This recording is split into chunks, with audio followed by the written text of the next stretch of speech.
strands of hair were long, auburn in the lantern light, and could only be human. The thought occurred to him that without the telephone to waken him at his home in Keppel Street on the other side of the river, he would have been having breakfast in his own warm kitchen now, unaware of any of this potential tragedy and all the grief and complications that could arise from it. He grunted agreement, but before he could add anything more, he heard rapid footsteps along the pavement. The next moment, Stoker appeared at the top of the areaway. He was the one man in Special Branch that Pitt had learned to trust. After the betrayals that had led to Victor Narraway's dismissal, he trusted no one who had not earned it. Narraway had been innocent of any wrongdoing, and after desperate effort and cost had been proved so. But the events in Ireland had still been the end of his career at Special Branch. "Morning, sir," Stoker said, with only the slightest curiosity in his voice. He glanced down at the lantern and the patch of stone steps illuminated by it, then at Pitt.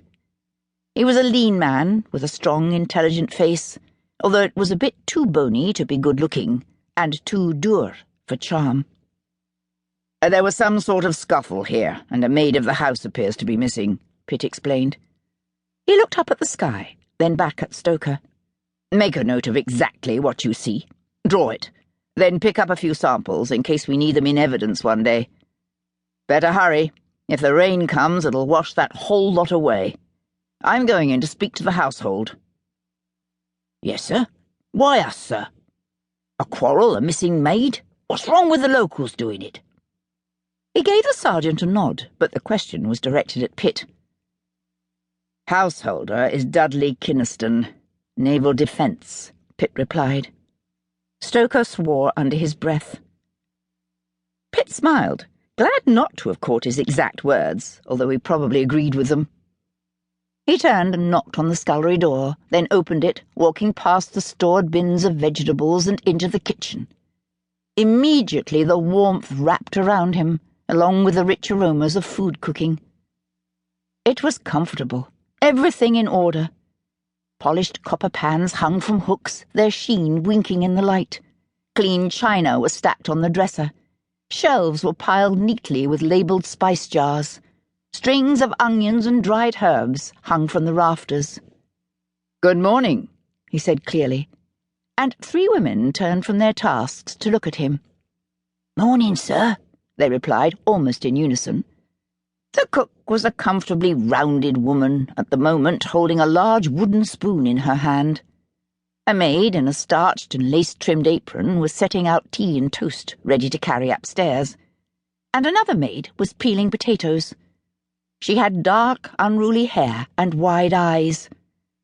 As soon as he saw her, Pitt knew that she was the one who had gone outside and found the blood and glass.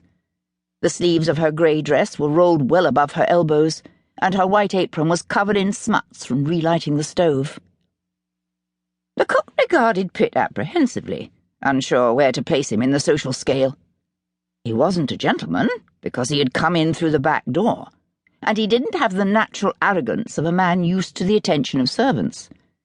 On the other hand, he seemed very sure of himself in a different kind of way, and she could tell at a glance that his overcoat was of excellent quality. In the circumstances, he was probably a policeman of some sort, but he didn't look like an ordinary sergeant. Pitt gave her a brief smile.